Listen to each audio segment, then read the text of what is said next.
فاكر غلطة انت غلطتها زمان وانت صغير؟ غلطة وانت عيل صغير او في شبابك كانت الفرق ما بين ان انت هتدخل طريق ما كنتش عايز تدخله او انك ما مشيتش طريق كان نفسك تمشي فيه. بس الغلطة اللي انت غلطتها دي ايا كانت صغيرة قد ايه، ما اثرتش في حياتك قد ايه، بس الغلطة اللي انت غلطتها دي في حد غيرك غلط غلطة أكبر منها بكتير، مع إن هو غلط الغلطة دي في نفس سنك تقريبا اللي أنت عملتها فيه، لكن في حالته الغلطة كانت بفورة. الباسكت بول في أمريكا تعتبر أكبر من مجرد لعبة، ومتابعتها غير مقتصرة فقط على دوري ال NBA، لكن كمان في دوري المدارس والجامعات بيكون ليه متابعين كتير جدا. في ولاية أريزونا، الولاية المشهورة بحرارتها العالية جدا سنة 93، اتفاجئ كل الطلبة في الجامعة باللاعب رقم 44 ستيفن هيدك الصداع سميث، اشطر صانع العاب في فريق كرة السلة في جامعة اريزونا، واللي رجع لجامعة اريزونا مرة تانية مكانها وسط فرق الجامعات المشهورة في امريكا زي UCLA وجوانزاجا. هيدك كان في اخر سنة في الجامعة، وطبعا كان داخل الجامعة بمنحة زيه زي بقية التيم اللي شاءت الظروف ان هم كلهم يكونوا لعيبة كويسين جدا ويكونوا تيم قوي بيتقارن بتيم جامعة أريزونا الأسطوري بتاع سنة 1978. أخيراً بقى للجامعة اسم من تاني بسبب التيم اللي كان بيلعب كل ماتش وكأنه بطولة، وخلى كل الأنظار تتوجه لولاية الجراند كانيون. طيب ليه دوري الجامعات مهم قوي كده؟ الحقيقة في كذا سبب، أولهم وأهمهم هو فرصة اللعب لدوري الأضواء، دوري ال NBA، عشان خاطر تدخل الدرافت. هتقولي إيه هو الدرافت؟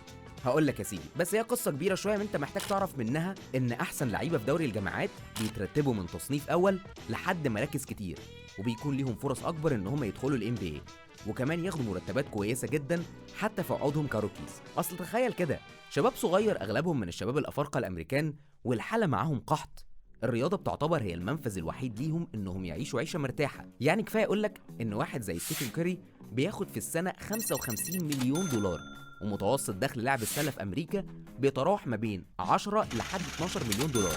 وانت وشطارتك بقى. تاني سبب ان دوري الجامعات مهم هو انهم بيعاملوه معامله زي معامله الفرق الجماهيريه. يعني لو انت من ميتشيجن مثلا هتكون بتشجع فرقه جامعه ميتشيجن بالاجبار، وهتلاقي نفسك بتروح تحضر الماتشات في الاستاد وهكذا. لكن في سبب تاني خفي ورا ان دوري الجامعات مهم جدا في امريكا، والسبب ده هو اللي ورط صاحبنا ستيفن هيدك سميث. هيدك واصحابه في الجامعه كانوا بيتعاملوا معامله الروك ستارز، زي مرجان احمد مرجان كده، بعد ما كانوا مضروبين على قفاهم في كل النشاطات. دلوقتي الجامعه بقى عندها تيم قوي جدا بيقدر ان هو ينافس في وسط فرق الجامعات، وكان النجم بتاعهم والبوينت جارد او صانع الالعاب هو ستيفن هيدك سميث. كل ما تبقى فرقه الجامعه كويسه بتجيب فلوس للجامعه وللقائمين على مشروع الباسكت في الجامعه، ومش هبالغ لو قلت لك ملايين الدولارات، لكن الملايين دي كانت بتدخل جيوب الناس اللي فوق.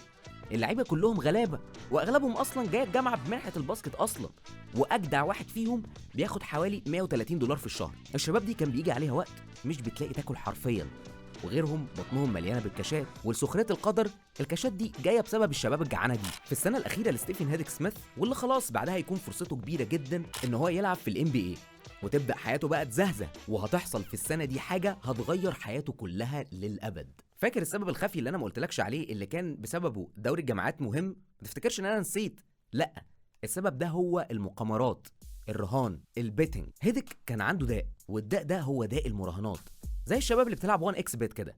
هيدك كان مديون بمبلغ 10000 دولار لواحد اسمه بيني سيلمان. بيني كان دماغه سم، هو عارف ان هيدك كده كده مقشفر وصعب قوي ان هو يدفع له الفلوس اللي مديون بيها، فعمل خطه ما تخرش الميه. كلم واحد صاحبه اسمه جو في شيكاغو وعنده مكتب مقامرات، وقال له انا معايا واحد من احسن اللعيبه اللي بتلعب باسكت بول في دوري الجامعات كله، والواد ده في جيبي ومديوني بمبلغ محترم. النجم ده هو ستيفن هيدك سميث، ايه رايك لو احنا بقى نخلي الواد ده يلعب لنا في النتائج بتاعه الماتشات ونعمل منها فلوس؟ جو قال له طبعا انا دايس، انا بس محتاج اتكلم مع الواد ده الاول. وبالفعل كلم هيدك، لكن هيدك رد عليه في التليفون وقال له يعني بص الحقيقه انا مش عايز اخسر. جو راح قايل له هو مين قال لك ان انت هتخسر؟ انت هتكسب، بس يعني بشويه شروط انا هقول لك عليها، وهدفع لك في الماتش الواحد 20,000 دولار. عايز تجيب بقى حد يساعدك امين، ماليش فيه، اهم حاجه انا مش طالع من ذمتي غير 20,000 دولار فقط. يعني هكسب وهاخد 20,000 دولار؟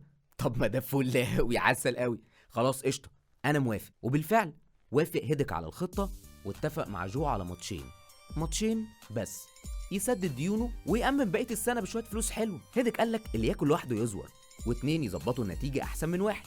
وبالفعل كلم زميله في الفريق والأوضة بتاعته إيزاك بورتون، وقال له أنا محتاجك في خدمة، محتاجك بس يعني تضيع علينا كده كام شوطة. إيزاك قال له انت ازاي تكلمني في حاجه زي كده؟ راح ستيفن مطلع له المظروف المالي وقال له اتفضل يا باشا. طبعا اول ما ايزاك شاف المظروف المالي وهو اصلا نازل يعني على لحم بطنه من غير عشاء، وافق على طول وقال لك ايه المشكله لما اضيع له شوطين يعني، وانا هبقى مين يعني، هبقى ليبرون جيمس يعني. طيب خليني بقى اشرح لك ازاي بيتم الرهان في ماتشات الباسكت عموما، وعامه ده يعتبر قانوني في امريكا، يعني لا يعاقب عليه القانون. هنقول مثلا ان في فريق A بيلاعب فريق B، الفريقين بيكون فيهم واحد فيفوريت تو وين، يعني مفضل للفوز، وليكن فريق A يعني مرجح ان هو يفوز بناء على ان هو فريق جامد او لا، فورمته حلوه، بيلعب على ارضه. يعني مثلا كاني بقول لك ريال مدريد بيلعب بني عبيد، مين فيهم الفيفوريت تو وين؟ وفريق تاني اندر دوج، وليكن الفريق B يعني فريق مرجح ان هو هيخسر. طيب هنقول انك هتراهن على فريق A ان هو هيكسب، وده طبعا المتوقع. علشان تكسب بتراهن ان هو هيكسب باكتر من 12 نقطه، وال12 نقطه ده اسمه خط الرهان، وممكن يتغير عادي. طيب لو هتراهن على الفريق B اللي هو الفريق المرجح ان هو يخسر، عشان تكسب ما ينفعش انك تراهن انهم هيخسروا باكتر من 12 نقطه، عشان يعني ده الطبيعي ان هم هيشيلوا قتة يعني. جو بتاع مكتب القمار اختار ان هو يراهن على خساره الفريق B، وده فريق جامعه اوريجون اللي كان هيلاعب فريق جامعه اريزونا، اللي كان الماتش على ارضه ووسط جمهوره، وفرق اجمد من اوريجون بكتير. الفرقتين كانوا هيلعبوا ماتشين ورا بعض، واحد يوم 27 والتاني يوم 29 يناير سنة 1994. جو سحب كل فلوسه من البنك واللي كانت بتقدر بحوالي 500 ألف دولار، وقرر يراهن بيهم كلهم. ما كانش في مكان أحسن طبعا من عاصمة القمار والرهان والكازينوهات في العالم، وهي لاس فيجاس السين سيتي، مدينة الخطايا. لكن يعني كان في مشكلة صغيرة قد كده، أو يعني في الحقيقة كانت مشكلة كبيرة. لو هتراهن بمبلغ أكتر من 10,000 دولار بيتعمل يعني زي تحقيق كده، انفستيجيشن من إدارة الكازينوهات، علشان يشوفوا مين بقى اللي جاي يراهن بمبلغ كبير ده وعلى ايه. وده كان اتنشن كبير قوي، يعني هو جو مش محتاج الكلام ده دلوقتي خالص. جو بقى راح لابوه ولاصحاب ابوه، كانوا حوالي بتاع 3 كده، ادى لكل واحد فيهم 100,000 دولار وقال لهم ما يراهنوش في اي مكتب مراهنات باكتر من 9,900 دولار. وبالفعل راحوا لأكتر من 20 كازينو وقدروا يراهنوا بال500,000 دولار كلهم. الرهان كان محسوب، ولو الدنيا مشيت صح جو هيطلع له كده يعني من ال500,000 دولار هيعمل له بتاع حوالي 1,100,000 دولار. لا بص انا هقولها تاني، من ال500,000 دولار هيطلع له 1,100,000 دولار. يوم 27 يناير 94 كان الماتش الموعود، اول ماتش ما بين اريزونا واوريجون. جو رفع السماعه على هيدك وقال له ما تكسبوش باكتر من 6 نقط، 6 نقط او اقل، بلاش بقى نطلع نكسب بفرق 12 لا هو 6 نقط. الماتش ابتدى وهيدك نسي نفسه جامد، شوطه بعد التانيه وعمال في كروس اوفرز ويجيب لايبس ويشوط ثلاثيات، والدنيا ماشيه معاه زبادي في الخلاط. وجو قاعد في لاس فيجاس خلاص هيعملها على روحه من الفلوس اللي عماله بتضيع منه دي. النتيجه وصلت ل 15 نقطه في الشوط الاول بس. ما تهدى يا عم مايكل جوردن، انت اهدى حبه كده. لا ولو انا هكسب الماتش ده. لكن مع بدايه الشوط الثاني الدنيا اتغيرت تماما، الفرق ابتدى يقرب لحد ما وصل ل4 نقط بس، والفريق كله ابتدى يشك في نفسه ان هم وحشين النهارده. لكن عمرهم ما شكوا في هيدك، الراجل يعني عامل اداء ولا اروع، اكيد العيب فينا احنا. هيدك كان ذكي قوي، وكمان مركزه في الملعب هو البوينت جارد او صانع الالعاب، يعني الهجمه كده كده بتبدا من عنده. فمره يعمل باص غلط، مره يتلكع شويه في الهجمه ويبدا الهجوم متاخر، مرة تانية يباصي لواحد مزنوق فغصب عنه يشوط شوطة وحشة فتضيع. والماتش انتهى بفوز فريق أريزونا بفرق 6 نقط بالظبط زي ما جو قال لهيدك، وأداء قمة في الروعة من ستيفن هيدك سميث اللي جاب في اليوم ده 39 نقطة، وده كان عدد نقط كبير جدا. جو عمل 1,100,000 وهيدك وإيزاك الاتنين عملوا 20,000.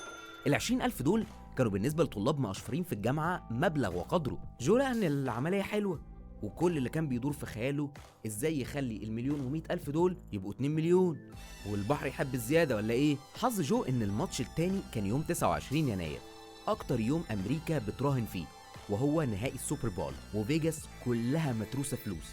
وبنفس الطريقة اللي راهن بيها في الاول عمل نفس الموضوع مع 1,100,000 ومحدش خد باله خالص. بعدها كلم هيدك تاني وقال له نفس الرقم، 6 نقط، مش فارق معايا تكسب بأقل من كده أو حتى تخسر، أهم حاجة لو هتكسب ما تكسبش بأكتر من 6 نقط بس.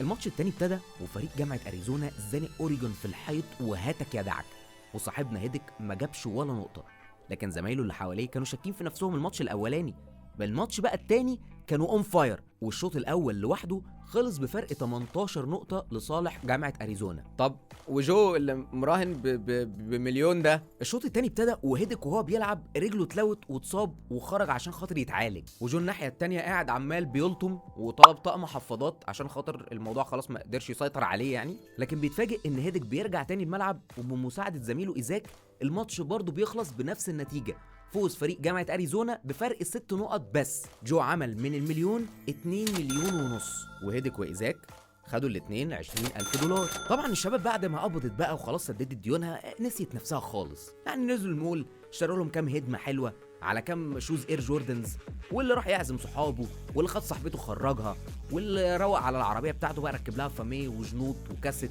والعيال دي صرفت الفلوس كلها في نفس اليوم. الناس طبعا خدت بالها من الموضوع ده، بس قالك يمكن العيال دي شكلها كده ايه مربطين مع وكيل اعمال، والعيال دي شكلها خلاص كده ربطت مع فرقه من الام بي اي السنه اللي جايه، والدنيا حلوت بالنسبه لهم، شكلهم قبضوا. طبعا الاتفاق في الاول كان على ماتشين بس، لكن هيدك وايزاك صرفوا كل فلوسهم، وبعد ما القرش جري في ايديهم حبوا يعملوا الموضوع تاني. ستيفن هيدك سميث رفع السماعه على جو وقال له بقول لك يا باشا انا عايز اراهن على نفسي الماتش اللي جاي قدام جامعه UCLA. جو طبعا ما كانش عبيط، قال له بقول لك يا باشا هو انت اصلا معاك ال 20,000 دولار اللي انت هتراهن على نفسك بيهم دول؟ طب ولما تخسر هتدفع لي بقى الفلوس ازاي؟ ستيفن ضحك ضحكه اللي هي بتاعت لا انا مش هخسر. جو قال له تمام، تكسب بفارق 4 نقط، ولو خسرت هيكون في كلام تاني، يعني بين قوسين هيضطر ان هو يتلاعب في نتيجة ماتش زيادة عشان خاطر يقدر يسدد الفلوس اللي هو هيبقى مديون بيها لو معرفش يكسب بفرق 4 نقط. يعني الماتشين جروا ماتش، وسجارة جابت جوان، وجوان جاب حباية، حباية جابت شريط، وابتدت الحكاية.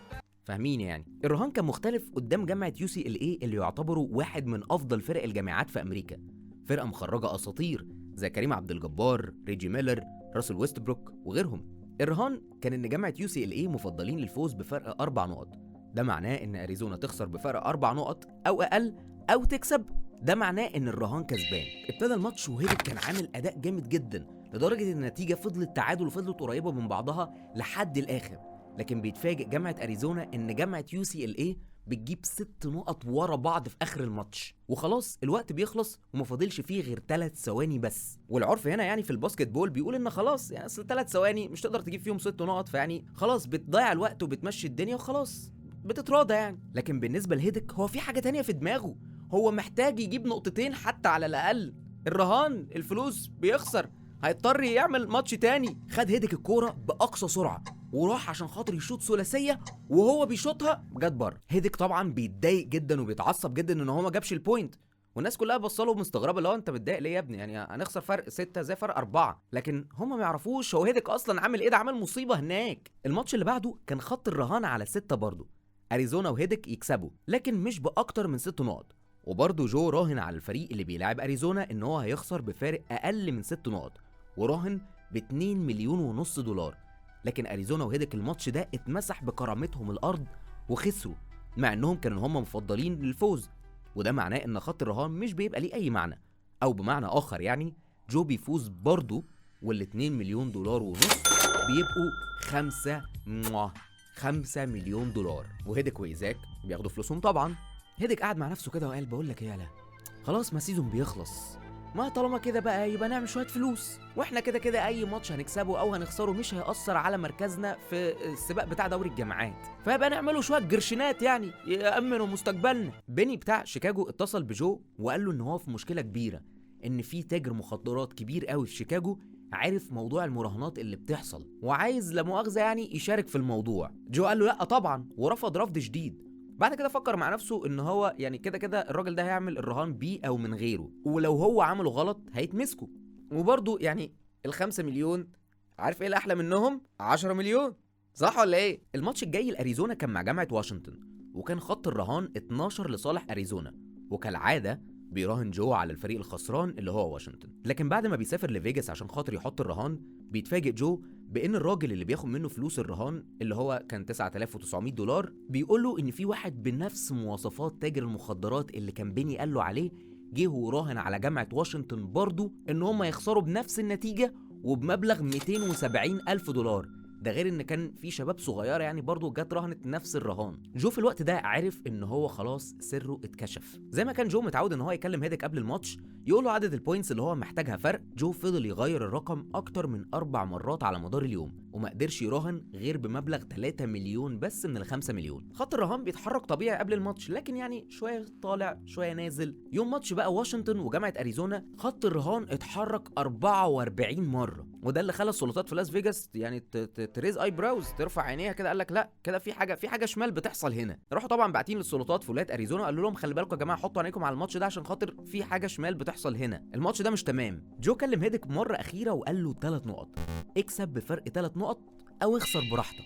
بيبتدي الماتش واريزونا بيتزنقوا زنقه الكلاب وخسرانين من واشنطن، وطبعا جو مبسوط وحاطط في بطنه بطيخه صيفي، ما هو كده كسبان. ومن كتر ما هو مطمن نام على نفسه في الفندق في فيجاس، وصحي بعد ما الماتش خلص. طبعا ده ماتش في دوري الجامعات في امريكا سنه 94، فمفيش يلا كوره ولا 365 سكور ولا فيسبوك يقول لك النتيجه. اللي حصل بقى في الماتش ان مدرب فريق جامعه اريزونا دخل ما بين الشوطين وفشخ اللعيبه كلها، وخصوصا ستيفن هيدك سميث، وقال له يا ابني انت متخلف، انت عبيط، في كشافين يا ابني من الام بي اي بيتفرجوا عليك بالمستوى اللي زي الزفت بتاعك ده، انت كده ما تلعبش في نادي سبورتنج، انت ليه يا ابني عايز تضيع مستقبلك؟ وقال لهم ان هو جات له مكالمه من الاف بي اي بتقول ان الماتش ده فيه حاجه وفيه ملعوب في نتيجته، فلو حد عامل حاجه يا جدعان، لو حد عامل مصيبه يقول لي، واحسن انا اعرف من هنا قبل ما اعرف من بره. هيدك قال لنفسه لا بص بقى، بقول لك ايه، يعني احنا نكسب الماتش ده ونكسبه جامد قوي، فمحدش ان شاء الله يشك فينا ان احنا يعني بنتلاعب في الماتشات وكده يعني. وكسبت اريزونا وهيدك الماتش ده بفرق 18 نقطه. ده معناه ان ال3 مليون اللي حطهم جو كلهم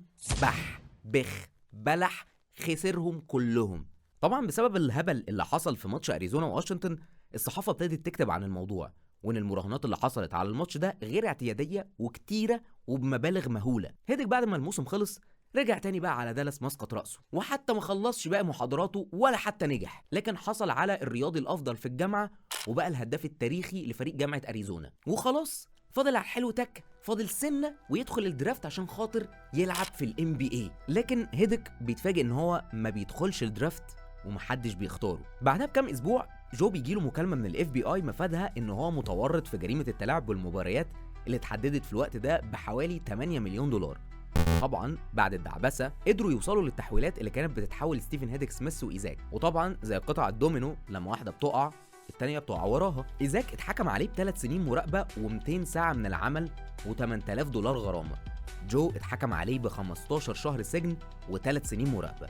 وهيدك مستقبله بيضيع من بعد ما كان قاب قوسين او ادنى ان هو يبقى لاعب في الام بي اي ويحقق حلمه، بقى مجرم مدان واتحكم عليه بسنه سجن و200 ساعه عمل عام او خدمه المجتمع يعني، وغرامه 8000 دولار. غلطه الشاطر ب1000، وغلطه ستيفن هيدك سميث كانت بالنسبه له هيدك بقيه حياته كلها. فخلي بالك ان اللي بيجي سهل بيروح سهل، والحرام سكته مش حلوه. الحلقه دي من كتابه وتقديم محمود النجار، ولو انت لسه موجود على اليوتيوب ما تنساش تعمل سبسكرايب في القناه وتكتب تحت في الكومنتس حابب نتكلم على ايه في الحلقات اللي جايه. كان معاكم محمود النجار في نجار مسلح، ولحد ما نلتقي المره اللي جايه اتقوا شبهات الحرام.